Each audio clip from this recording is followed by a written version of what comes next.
Doctor Mizanur Rahman Azhari হুজুর যে মাঠে বয়ান পেশ করবেন সেই মাঠের আপডেট নিয়ে চলে আসলাম। ভাইয়েরা, আপনারা দেখতেই পাচ্ছেন আজ আমরা আসছি ডক্টর মিজানুর রহমান আজহারি হুজুরের তাফসিরে, যেটা আগামী শনিবার অর্থাৎ 22 তারিখে যে মাঠে উনি তাফসির পেশ করবেন সেই 1 নম্বর মাঠে আজ আপনাদেরকে দেখাবো। এবং এরকম প্যান্ডেলগুলো আপনারা দেখতে আপনারা পুরো ভিডিওটি খেয়াল করুন এবং অবশ্যই আপনাদেরকে পুরো ভিডিওর মাধ্যমে আমরা মহিলা প্যান্ডেল, পুরুষ প্যান্ডেল কয়টি আছে, কতটি আয়োজন করা হচ্ছে সব আপনারা তুলে ধরবো ইনশাআল্লাহ।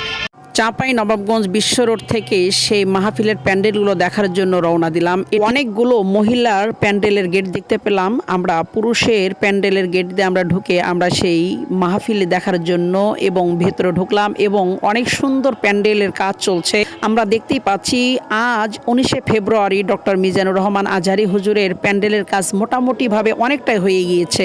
আর মাত্র 2 দিন বাকি আছে। আশা করা যায় আগামীকালের মধ্যে পরিপূর্ণ কাজ সমাপ্ত হয়ে যাবে ইনশাআল্লাহ। এই মাঠ প্রস্তুত করার জন্য হাজার হাজার মানুষ কাজ করে যাচ্ছে। আমরা দেখতেই পাচ্ছি রোলার গাড়ি দিয়ে মাটিগুলো সমান করা হচ্ছে, মানুষের যেন কষ্ট না হয়। হচ্ছে 1 নাম্বার মহিলা প্যান্ডেল। আর এই মহিলা প্যান্ডেলটি অনেক সুন্দর করে সাজানো হয়েছে। এটা রয়েছে লালাপাড়া মোড়ের পাশে। আমরা দেখতে পাচ্ছি অনেক সুন্দর করে অজুখানা করা হয়েছে।